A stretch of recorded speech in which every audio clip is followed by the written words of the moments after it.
Okay, very pleased with our victory on Saturday night. First and foremost, compliment our players, how hard they played with the intensity, the passion, the emotion from start to finish. And that really was the difference in the final analysis was the effort with which our guys played. And I couldn't be prouder of a group of guys than I was on Saturday night. Assistant coaches did an outstanding job as well throughout the week, preparing the players. And so complete team effort, and it was good to get back on the winning track and give us a little bit of momentum heading into Pac-12 play this weekend at Arizona State down in Tempe. So it was a very positive way to get back on track.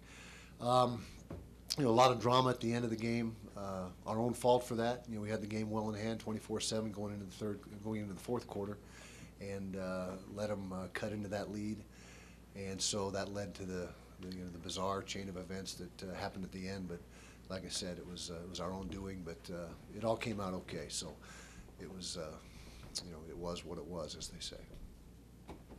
Questions? Got the pass mic. Coach, overall, what are your impressions heading into Pac-12 after your first 3 games? Well, the Pac-12 conference appears to be much improved over last year. I mean, you look at the out-of-conference victories that have taken place, UCLA over Nebraska and Arizona working over Okie State and Arizona State beating Illinois 2 weeks ago, and just a lot of Oregon State, what they did to Wisconsin. I mean, there's been a lot of positive things happen and a lot of quality wins for the league. Coach, do you hope to have a full complement of running backs for this game? We hope to, yeah. We're expecting to be back, get John White back on the field, and that will be a positive for us, as well as Brian Blecken coming off his suspension, and Eric Rowe hopefully will be back as well. So that'll help our cause. Coach, as you went back and you watched the film, I mean, there was your obvious stars, your obvious, players of the game in that BYU-Utah game. I saw a couple of huge plays that may have gotten overlooked, like the big sack by Reggie Tops there in that final series, or Star Lotulelei with the blocked kick on that first field goal attempt. What were some of the other big plays, big players that you came across?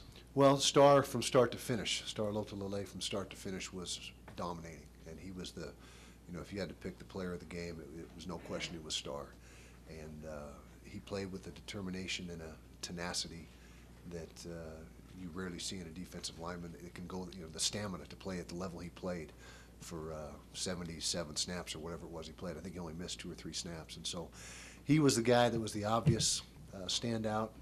Reggie Tops, you mentioned. I thought that Ryan Lacey played a nice football game, had the interception, a timely interception. The Kruger boys, both Joe and David came up with some big plays for us, big sack at the end, or towards the end.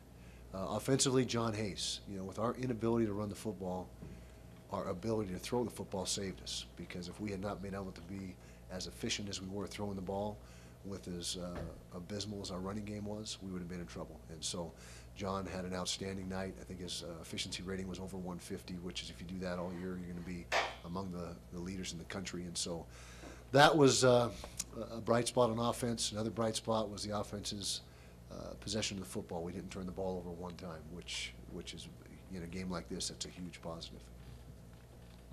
How are you guys able to force so many fumbles and force them into so many bad spots? Well, I think we do a nice job of coaching it in practice, stripping the ball, and as many as we forced, we weren't able to get on any of them. Well, we got on one, and so it was disappointing. I thought we were not as opportunistic on defense as we could have been.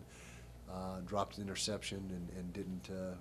We were 1 for 5 on recovering the fumbles, but as long as you keep hustling and keep working, I think that'll all even out in the long run. But to answer your question, Coach Satake and the defensive staff do a great job of preaching turnovers and stripping the football, and that's what you saw Saturday night. Coach, kind of an off-the-beaten-path question here. When the field is entered by the crowd, do your players have training or coaching on how to respond to that, or do you rely on their willpower to not kill a fan that gets in their face? Okay, so your question is... Have the players received training or coaching on how to react when a fan enters the field? How to deal with fans right. that enter the field. Okay, yeah, and we talk about that and not so much that as much as don't interact with the fans at all during the course of the game. You know, the ones that are in the stands. It's a no-win situation to get into any sort of altercation or argument. And so your best mode of operation is just to be completely indifferent to them and just you know, not let them antagonize you. And obviously we're talking about the opponent. You know, when we're on the road primarily, because when we're at home, obviously that's not an issue.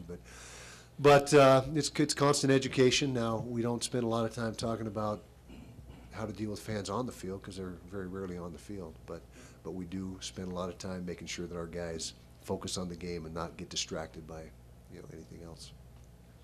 Sapatasi got quite a few minutes, and I thought your Full game, offensive line yep. did pretty darn well considering the conditions. How did they grade out, Coach, and what were some of your thoughts on the tackles play specifically? Well, first of all, I'm glad you mentioned Cedric. CJ would call him Cedric Jeremiah Patase, but he played every snap except for the one where his helmet came off.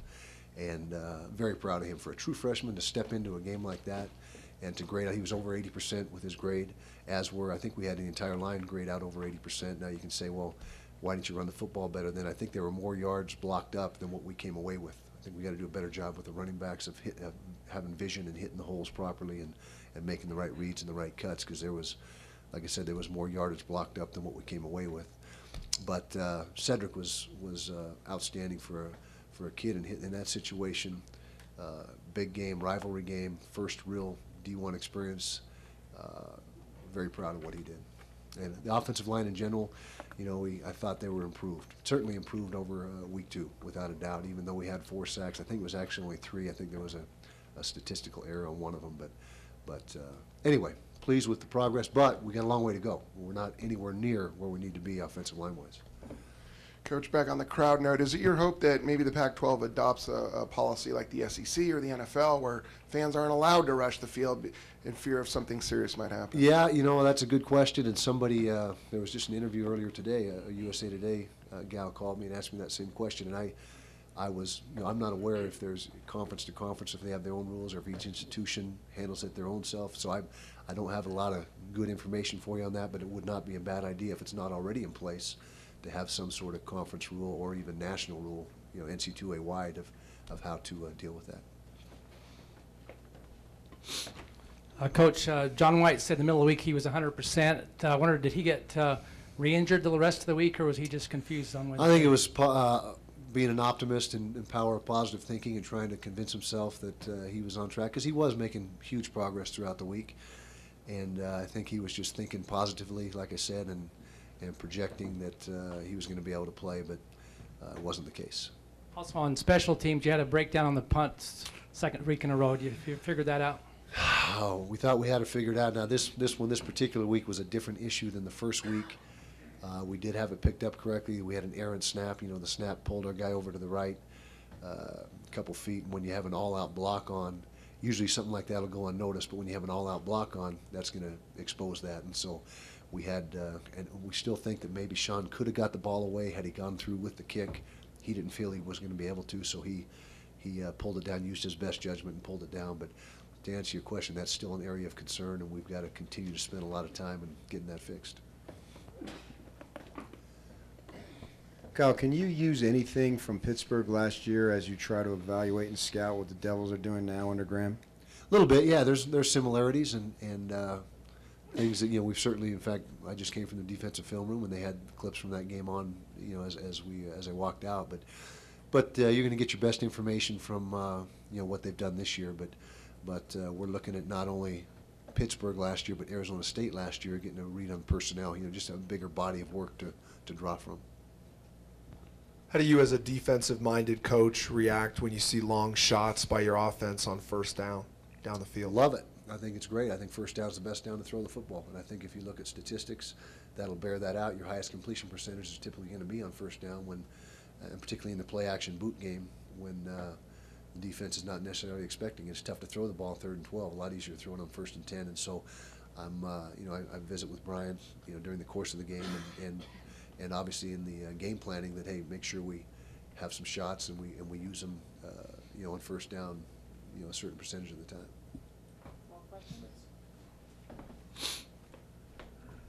Coach, you talked about the improved line play, but how much credit goes to John Hayes just for his ability to kind of move around and keep things going? Great deal of credit goes to John Hayes.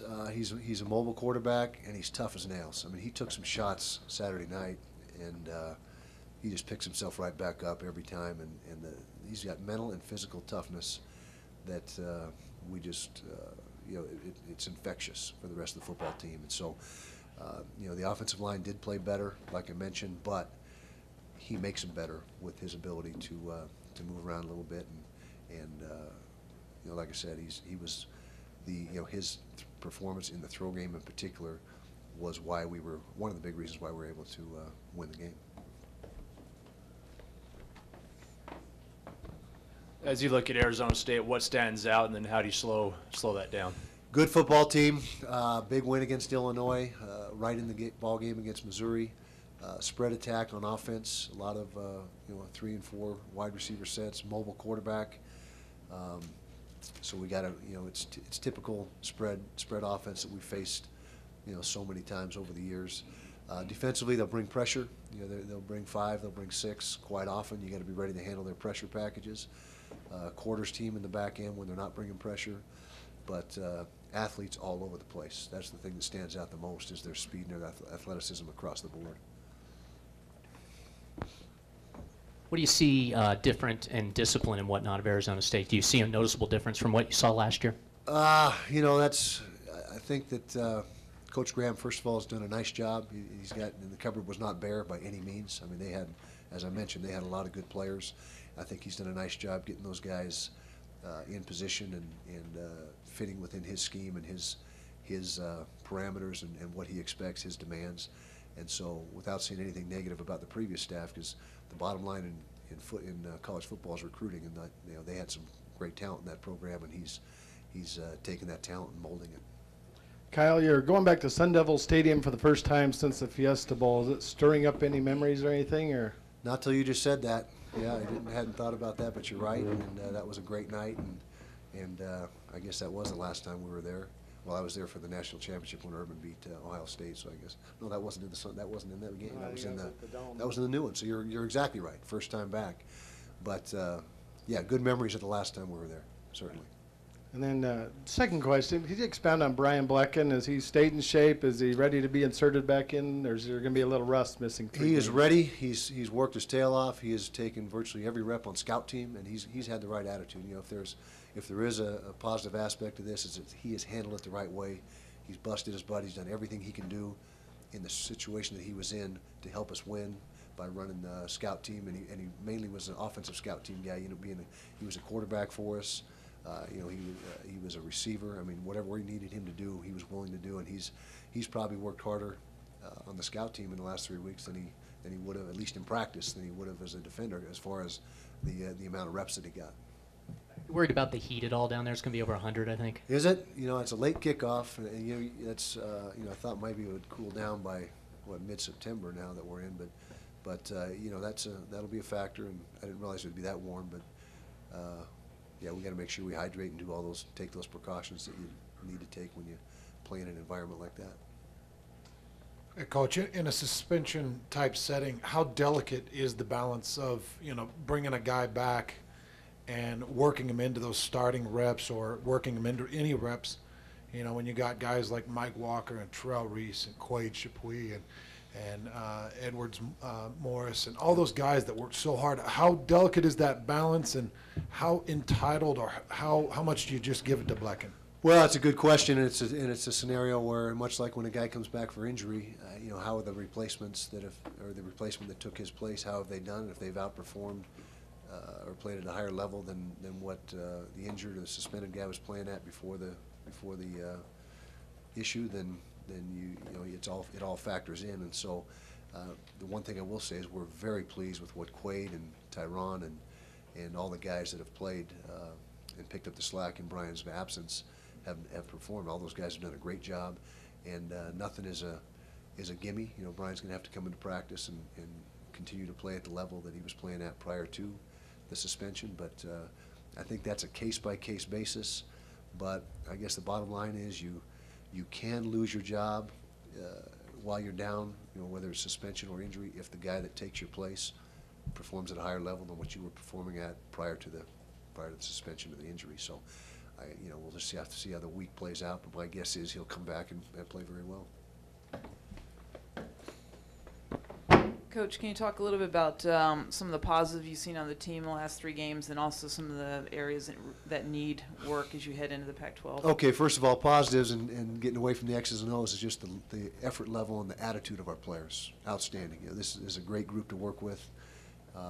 They work hard in practice. There's, as disappointing as the game was 2 weeks ago, no drop-off whatsoever in their focus and their concentration and the way they approach their business and handle their business.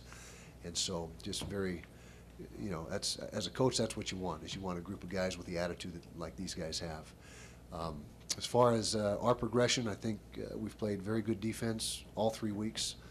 We got a little bit soft not soft, but a little bit too much bend but don't break in the fourth quarter this past game.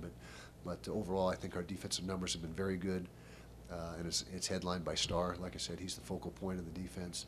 Offensively, I think the offensive line, as I mentioned, is coming along. They're a work in progress, but that's the area that has probably showed the most improvement, and hopefully will continue to do so. Do you view the South as wide open?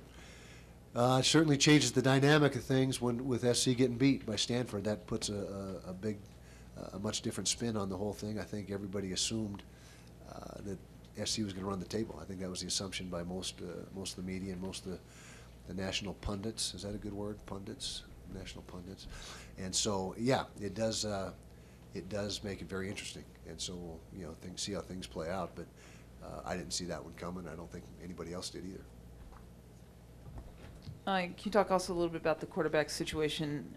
Hayes played, obviously, the majority the other night. Are you inclined just to kind of let him have that role and really get into the flow like he did the other night then? Yes, we are. He's earned that now with his performance on Saturday. And like I said, he threw the ball exceptionally well, 67% completion percentage, nearly 200 yards, no picks, no bad decisions. And so he's earned that right, and Travis is still going to have his role. We need to, that has been disappointing the last couple of weeks, the production we've gotten out of that package. We got to do a better job coaching it. I'm not putting on the players. We got to do a better job structuring that for Travis and put him in situations where he can succeed.